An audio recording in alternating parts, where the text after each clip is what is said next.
Welcome to the Global Medical Device Podcast, where today's brightest minds in the medical device industry go to get their most useful and actionable insider knowledge direct from some of the world's leading medical device experts and companies.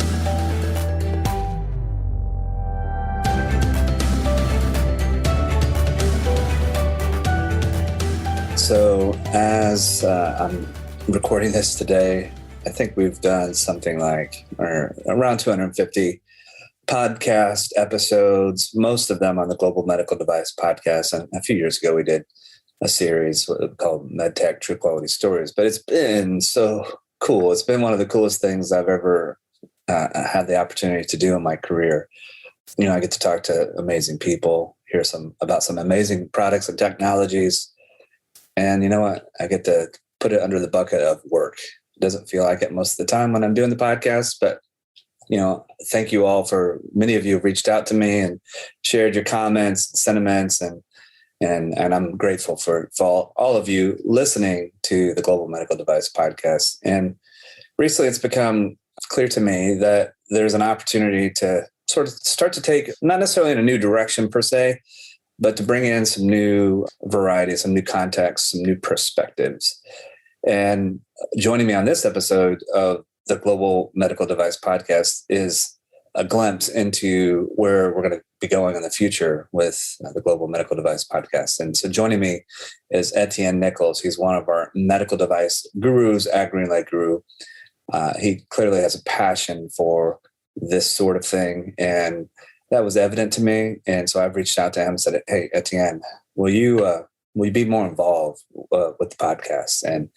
And he's looking forward to it. And he's already starting to schedule some guests and explore some different topics. So it should be fun. I'm gonna ride along with him, and he's gonna ride along with me. So we're gonna figure this out. But I just wanted to give you, I guess, an introduction, a more in-depth opportunity to listen to Etienne Nichols, and who knows, we'll see where it goes. So we're just gonna roll with it. So enjoy this episode of the Global Medical Device Podcast. Hello and welcome to the Global Medical Device Podcast. This is your host and founder at Greenlight Guru, Jon Speer, and joining me is one of our medical device gurus, Etienne Nichols. Etienne, welcome. Hey, John. Thanks. Good to be here. And I know you've been on the podcast before, and I guess, spoiler alert, you're going to be on it a lot in the future too. So I thought we could use this opportunity to kind of, I guess, hopefully reintroduce folks, listeners to who you are and your background, and just riff a little bit about some of the things that are happening and things that each of us are observing in our industry right now. Yeah, cool. Well, I appreciate it. And yeah, so we skipped to the end here, then I like it. I appreciate you go ahead and letting the cat out of the bag. I really appreciate the opportunity to be on the podcast, to be a co-host, and to work with you, to work with other medical device professionals. So yeah, I'm excited about the path forward. Yeah. And, you know, for me, you made that choice pretty obvious because you do such a good job, like on creating little videos and snippets and things. Like you'll put something out on LinkedIn about, you know, a new thing that the Greenlight Guru is doing, or a topic that you're passionate about. And it's just like, this seems to come, I don't know if it comes natural to you, but it's clear to me that you definitely have a passion for doing this sort of thing.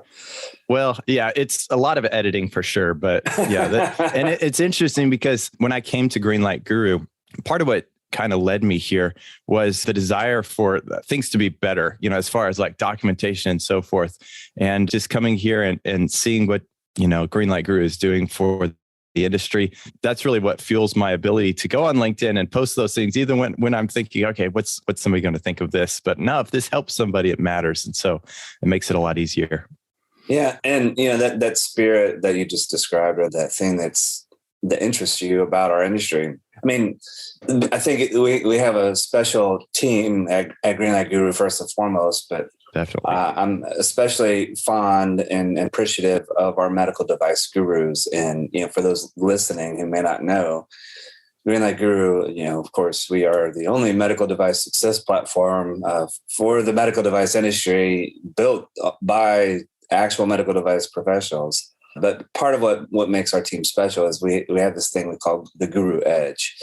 And we have folks like Etienne and myself and gosh, probably at least 10 other people. I lose count these days, but, and what makes a medical device guru? These are folks who worked in the medical device industry as product development engineers and quality managers and quality engineers and regulatory specialists and so on and so forth, who actually worked at medical device companies. So they've been in the shoes that many of you listening are wearing, and they understand, the trials and tribulations that you go through as medical device professionals, because we've all done it, And so I think that relatability is important with our customer base and in our industry.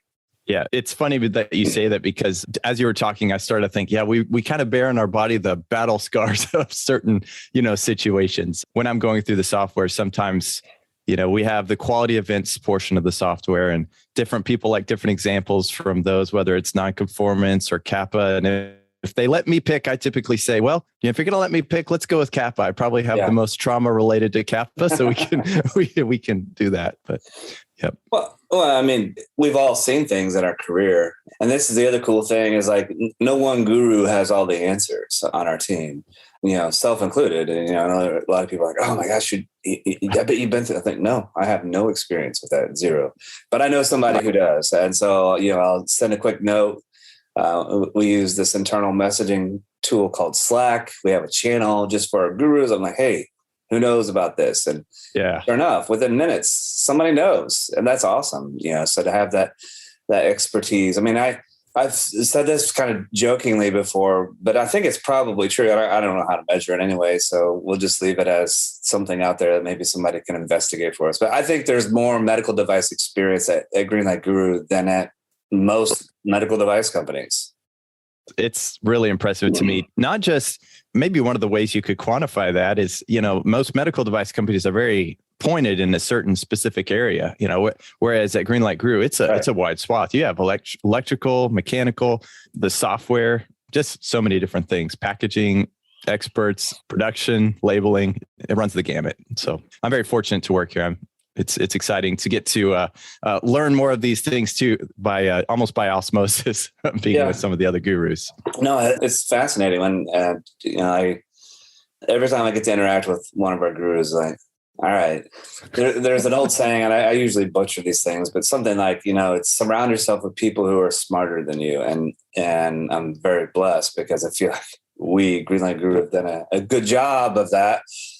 And I get to interact with people like, oh, wow. Like I remember like when Tom Rich joined, I'd dabbled a little bit in some consulting in the orthopedic space, but here's a guy that designed orthopedic products. And I don't know, I thought there's always something that's a little bit fascinating about casting a piece of metal that's going to be implanted into the patient for the rest of their life. I mean, my dad, for example, is a recipient of he had double knee surgery quite a few years ago, and it changed his life, And I think that's the cool thing is like when you can relate a personal experience, something, hopefully nobody we know is going to go through a medical procedure, but the reality is many people we know are going to go through those, and they understand the role that a medical device plays and how that can impact their quality of life in a positive way. That's why we do this.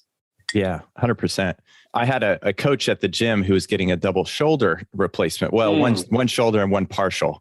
And I happened to work at a place where there was another division worked on the that side of things, the joints and so forth.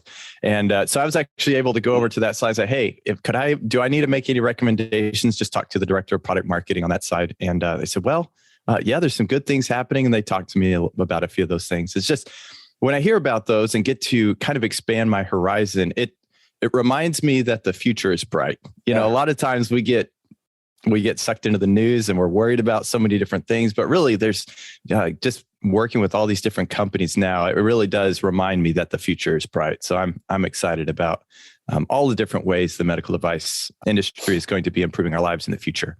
Yeah, absolutely. And the cool thing is not just, the gurus that we have, the diversity and the backgrounds that everybody have is really cool. But and you kind of hit on this a moment ago, but the things that our customers are doing, holy cow. Oh. It's like, oh, wow, I didn't even think of that. That's cool, So yeah, that's kind of fun for all of us, is to get that kind of exposure to really the leading edge technology. And there's some really, and folks listening, there's hopefully many of you are doing some of these fun things too, but there's some really cool things right now that are happening. And I can't wait to hear about some of these products getting to the market. So it's going to be a fun time. But I guess with that in mind, and I mean, as we're recording this, it's toward the tail end of 2021, which, I think most people would agree the past couple of years have been maybe the weirdest couple of years in the history of humanity. But nonetheless, knowing that 2022 is right around the corner, or maybe as this is airing, maybe it's already 2022. But what do you see? What sort of themes or trends or observations do you have as far as what's going on? And I know I'm hitting you very unprepared if we didn't talk about what we were going to talk about. So I'm just throwing this out. Yeah. So my mind's racing a little bit in a couple different directions, trying to think. I would say data-driven decision-making is going to be one of the biggest things. And it's one of the things that, you can talk about artificial intelligence and some of the different things like that. And that is really cool. It's exciting to hear about those different sections. But the data-driven decision-making is probably the thing I'm most excited about. It's not the sexy, like I said, AI, but there's one customer that we work with where they, just to kind of speak in generic terms, just to, protect the guilty, they are working on a clinical trial where they're actually terminal patients. And so these patients don't really have a whole lot of hope to survive more than a year. So they're doing a clinical trial to make a suggestion on a different off-label drug, for example. Okay. And they've had tremendous success. So they put their data into an array or whatever, and it makes a decision for them. It's not the doctor making decision. It's looking across a broad swath of drugs that you never would have thought to apply to this specific situation. And they're having a lot of success for that. To me, that sort of thing is really exciting to see, the data-driven decision making in different ways. That's pretty cool. I hadn't heard about that, but that's really cool. I mean, because, and I like that, because I mean, who thinks of that, right? It's just like, wow. I mean, I hope this comes off the right way, which usually my wife tells me when I say that it's going to come off the wrong way, and she's probably right. Well, usually right. But anyway, who thinks, oh, wow, there's a patient that has a terminal illness. They have no hope. There's nothing that's going to treat their condition that's going to reverse this circumstance. But maybe we could find a pharmaceutical that's not indicated or known or that sort of thing. Yeah. That can make life a little bit better. Why not? Right. I mean, there's a lot of patients. I mean, sometimes you hear about or a relative or something who may be in their late 80s or early 90s, and they get a condition, and had they been in their 40s or 50s, it would have been easier to treat. But because they're a little bit later in life, maybe they're just not able to tolerate the type of surgery and that sort of thing. So this is a really cool thing. The other thing that I'm excited about is, and this has been a theme for a while, I think, but there's sort of this convergence or this blending of tech, right? Things that are, a classic traditional type medical device, very clear cut. I mean, that term medical device, pretty broad reach and somewhat generic at times, but now we have all this tech coming in, right? Things that you and I use in our everyday lives that, maybe it's consuming some of our risk space and all these sorts of things, but the lines are blurry between what is and is not a medical device. And I think that's kind of cool in some respects, because, it's making me a quote patient when I feel like I'm otherwise healthy in some cases, but it's giving me information. And to your point, I think there's a lot of, it's a data, it feels a little bit like a data-driven initiative. I don't know if that's the intent there, but I think that's cool just to see tech entering into our space. Absolutely. It's interesting. You go into a hospital room and it looks like, depending on the hospital room you go into, it looks like the equipment's been there for 40 years sometimes. You're like, why haven't things improved? And, some things don't need to change. I get that as well. But absolutely, I'm 100% behind. If we have, the technology to make life more efficient, more productive in so many ways, usually that can be applied to a medical device and make our life a little bit healthier as well. So the wellness products are great. Yep. Yeah. You talking about the hospital setting, the exam room, whatever. I'm always reminded of one of our customers. You probably know them, but well, hell, why not? I know they have a great story. So the Photonicare story. Do you know those guys? No. Oh, you should look them up. But you have younger kids. I'm out of the loop. No, you have younger kids. This would be appropriate, but they and I forget the name of it. Damn it, that's going to make my story not so good. But what is the device that's used for examining the ear? Oh, not the otoscope, is it? Yeah. That's right, otoscope. Thank you. I forgot that. I don't know how I came up with that. Okay, but you said something in a hospital that's been there for like 40 years. But otoscope's been there for, I think it was like 100 or something crazy like that. Now, invented, and there's basically no tech there. It's like a flashlight. Yeah. More or less. I mean, I'm over ring with a magnifying glass. Yeah. Right. But the guys that started Photonicare, sort of their inspiration is the misdiagnosis of ear infections with kids. And the phenomena of the overprescription of antibiotics. And when I heard that story, I could immediately relate, because when my kids are younger, especially with my son, he had quite a few ear infections and he had to get tubes and all these sorts of things. And I know that the healthcare providers, the doctors, the ENTs, and et cetera, did the best they could with the knowledge and technology that they have. But I feel like, a company like Photonicare is not going to change that, because they're going to be incorporating video and all these sorts of things into their product. So, taking a product that existed for over 100 years and they've modernized and leveraging tech. So, those are cool things too. Yeah, that's awesome. I mean, anytime you can take the subjectivity out of the equation in a diagnosis, I love that. I mean, I'm sure I don't know if everybody's read or not about the don't get a colonoscopy after lunch, because that's when the fewest polyps are found, that sort of thing. We're a little slower after lunchtime. I always try to do things first thing in the morning, but it's because there's subjectivity. You're expecting a doctor to make that call just based on a visual. So, right.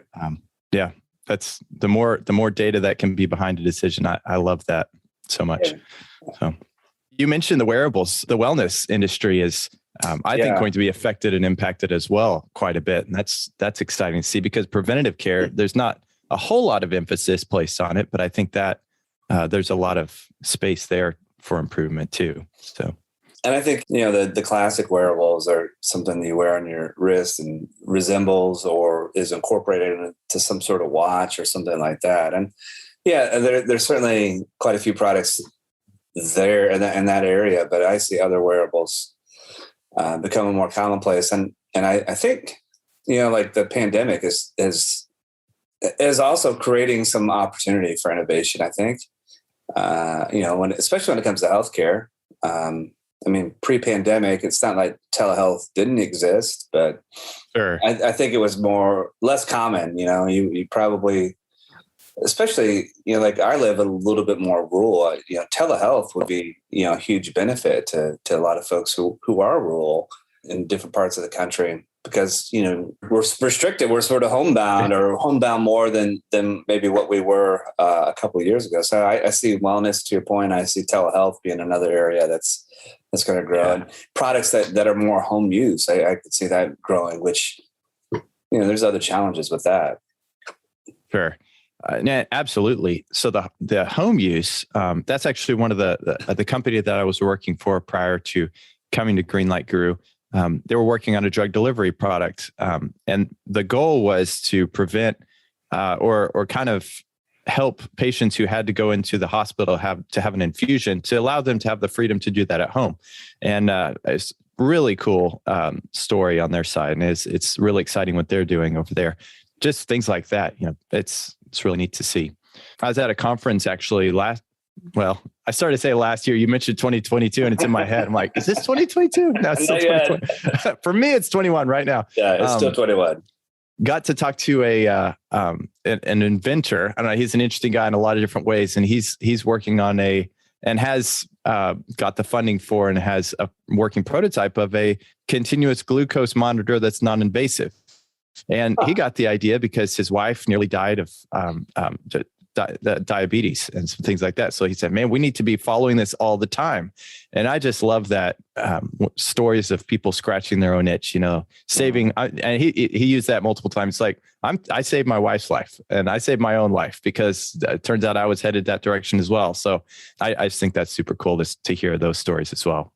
Yeah. I mean, and diabetes, I remember when I started in the industry, and probably to some extent even today, that was sort of if you could come up with a technology to address or mitigate diabetes, I mean, that was sort of a holy grail opportunity. And, I know there's been a lot of innovation in that space, but, I think this is the other thing, and your story kind of hits the nail on the head there, but we work in an industry where the people actually care, Okay, yeah, there's a couple of bad apples, but the people who work in the medical device industry, they care about it.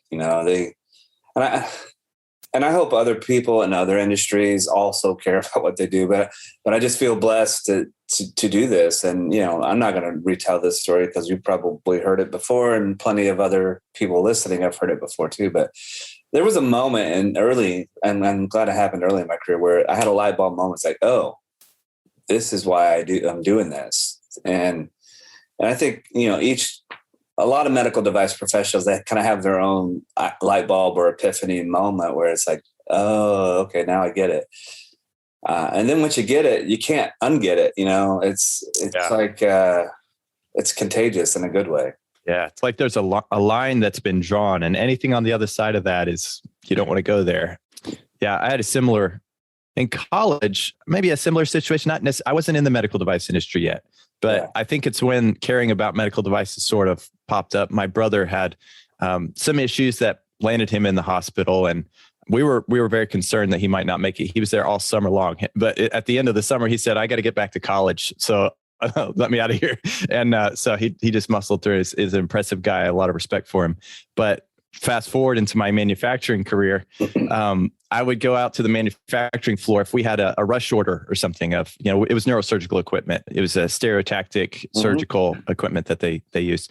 And it's a lot of workmanship involved. And when we had a lot of orders come in, sometimes we tried to get them through as quickly as possible, but they would see me coming. I'd come out there and I'm like, guys, I got to make a quick speech. And they're like, oh, Etienne's going to go, long again. And I'm like, guys, I tell them about my brother in a lot more detail. I'm like, the things that we do matter so much. Okay. You guys aren't building, Kia Rios. You guys are building the Lamborghini. And so take the time and do it right. And they'd roll their eyes at me and they get back to work. But it matters. What we do really does. Well, so first of all, you're not a brain surgeon, but even more important, you help make the tools that brain surgeons use. So that's pretty damn important. So that's kind of cool. Residual effects. But don't you reach some people in that manufacturing environment for sure. I had early in my career, I was a product development engineer, but the company I worked for, I didn't know this at the time, and actually kind of found this out the hard way, but that also meant that I was the manufacturing engineer, because we didn't necessarily, we were engineering light. Let's just say we didn't have engineers to fill the various disciplines within the gamut. We didn't have manufacturing quality engineers you were the engineer many times that were going to do all of those things. But I developed really close relationships with the manufacturing departments that built the products that I was designing, and not just the ones that I was designing, but the others in our business unit. And this is a trick, and I don't mean for it to sound like nefarious or shady. It's quite the opposite, actually. So I hope some folks out there listening can take this and apply this. But I found that when you can explain to people what the product does and how it's going to be used, and what sort of disease conditions or situations where this product is going to be beneficial, you get a different kind of pride, a sense of ownership. You know, a little bit of that person now gets a little bit of agency with that product that they're involved with. And I just encourage people to share that with others on your team who may or may not understand that. Just take a few extra moments. It's, you know, just to give them some perspective on what it is that they're doing and why it matters. Yeah, absolutely. If I go back to that conference, I actually got to moderate a panel with multiple people who had started and sold companies. And one of the piece of advice that really stuck with me that they gave, they said, you know, just same thing you said, just share those customer stories. Right. And I took that and kind of flipped it in my mind. I'm thinking, okay, if a product has impacted me, maybe I should share my story with that company, because that could be the difference in them moving forward. So I definitely encourage people to do that. Yeah. One other question I had. So I know I've heard you talk about the FDA and you say, I'm a fan of the FDA. There's kind of, and I don't know if you experienced this. I experienced a low to high experience of the FDA. My initial thought, I was like, man, this paperwork, this industry, this regulation. But as I moved forward in my career, I got to the point where I thought, wow, this actually is a good thing. And I'm actually trying to figure out a way to write this out so it makes sense. They don't put up a speed limit sign. I'm going to try to use this illustration. You tell me, whoa, you're way off base. When I was a kid, I call myself a kid. When I was a teenager, I had a motorcycle. It was a fast motorcycle. We would go around curves much faster than we thought. We'd see that speed limit sign. We'd say, okay, it says 25. That means I can go 40 on this bike, which, you know, so that don't recommend that to anybody. It's not a good idea, but this is what went through my mind. When I saw that, I thought, okay, what the FDA does is they don't put the speed limit sign up. They say the road is curved at a 3-degree angle that has a certain friction. It has this certain slope. Don't fly off the road. And if you're driving a semi, you better go 50 miles an hour. If you're in a sport bike, maybe you can go 40. Right. So that's the way I look at the FDA now, as far as their regulations. I don't know. What do you think though? Yeah, it's almost like, it's not so much that they're putting the speed limit sign. It's almost like they're putting the guardrails up. Yeah. Right. So that you don't slide off that curve. And, you know, I'm a little bit older than you, but I started my career in the late 90s. Well, right before I started my career, what we know as commonplace today, 21 CFR Part 820, which is the FDA's quality system regulations for medical device, just went into place I think it's 96. So I think we just celebrated like 25 years or something crazy like that, but just went into place. And before that, it was like GMP. And so there were regulations. They were just a little more loose, right? A lot more left up for interpretation. Although even today, to your point, I think there's still a lot left up to interpretation, depending on whether I'm driving a semi or a sport bike. Yeah.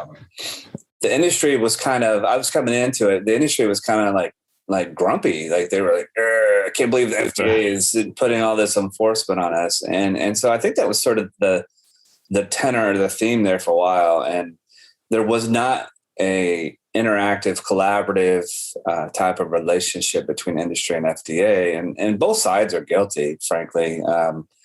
It was more like this headbutting. And it was like, I can remember like when we do a 510K, we didn't notify FDA ahead of time. We had no communication with FDA ahead of time. We just put together the 510K packet and shipped it to them and crossed our fingers and waited. And I don't even think, our regulatory team called them after they shipped it to make sure that it was received. I don't know if they had return receipt, but regardless, there was very little interaction. It was more of, we're going to send it over. We're going to cross our fingers and wait, and kind of this, poor and ineffective way to communicate. Yeah. And so that was the beginning. And then, within the past, let's call it a decade, I see the FDA has been much more, they've been changing sort of their approach so that they will be more, so there's more opportunity to collaborate with industry. I mean, just like a thing like a pre-submission, if you're going to do a regular, like a 510K or some sort of regulatory submission, you can get an audience, you can communicate, you can have a conversation with the FDA ahead of time. And I think that's awesome. And I think that's amazing. And I think that's really cool. So Yeah, I've seen a huge evolution of FDA over time. And I like the metaphor, the analogy, or whatever, the riding on a motorbike on a curvy road. I think that's good. Yeah. Yeah. The other thing I guess I would also stress, because I have conversations with people different times, is the FDA is definitely, I am so thankful that they're there. let me just put it that way. If you know any of the case studies about prior to the FDA, prior to certain, whether it's radiological, we're much better off with these regulations. So I'm thankful for that. Well, I'm thankful for it, and I think I'm thankful that they are. I think they're still the model that a lot of the rest of the world looks to, as far as how to structure and how to effectively monitor and govern medical devices. I mean, it's a tricky balance. I think this is my own personal opinion. I think government works best when you don't notice that it's there, right? Yeah. And I would say, generally speaking, FDA is sort of that way. I appreciate that they're kind of a gatekeeper for new technologies. I mean, they have an awesome responsibility. Their job, they are a law enforcement agency. A lot of other parts of the world may not have. They may have a regulatory body, but they may not be necessarily a law enforcement agency per se. But their job is to protect and promote the health of U.S. citizens. I mean, that's an awesome responsibility. And they don't just cover medical devices. They include pharmaceuticals and food and lots of other things. So, yeah, the fact that today we can design and develop and bring new products to market with that little bit of collaboration with the agency, and that generally they only intervene if there's an issue or a need to. I mean, I don't know. It seems like a pretty good system. Yeah, absolutely. So didn't mean to go off on that tangent. I just it popped into my head. And I love hearing what you have to say about these different things. So yeah, yep. Well, I know I'm just kind of looking at the time here, and I know people. This feels like a good stopping point. Sure. No, sounds good. But welcome. I'm looking forward to working with you more closely on future episodes of the Global Medical Device Podcast. For those listening, Etienne and I have already had some conversations about where the direction of the podcast. So I think he'll bring some fresh thoughts and ideas and explore some areas that maybe we haven't done as much in the past, but I know he's excited to put some of his fingerprints on this too. So it should be a good time. So I'm looking forward to it. Yeah. Thanks, Jon. Looking forward to it as well. All right, ladies and gentlemen, as you know, Greenlight Guru has a software platform. It's the medical device success platform. It has workflows to help you manage design and development and risk. Risk. We've talked a lot about risk today, Etienne and I, on a couple of our stories. And how do you manage that? Well, we also have workflows to help you route documents and records for review and approval, maintain all the versions of those documents. And then, CAPA, the dreaded topic that Etienne doesn't want to talk about. Well, we have workflows for that, as well as non-conformances and complaints and audits and so on and so forth. But it's all in a single platform, all tied together. Everything that you do from design and development through post-market, you can connect all of this information together in a platform. And it's designed and developed by Greenlight Guru. So it's very easy. Go check it out, www.greenlight.guru. We'd love to chat with you. So if you want to click that button, request a call, then we'd love to learn about what your needs are and see if we have products and solutions that can help you. So very simple. So thank you for listening to the Global Medical Device Podcast, the #1 podcast in the medical device industry. And as always, and I'm guessing I might have to change that line here soon, but this is your host and founder at Greenlight Guru, Jon Speer, and co-host Etienne Nichols. And you have been listening to the Global Medical Device Podcast.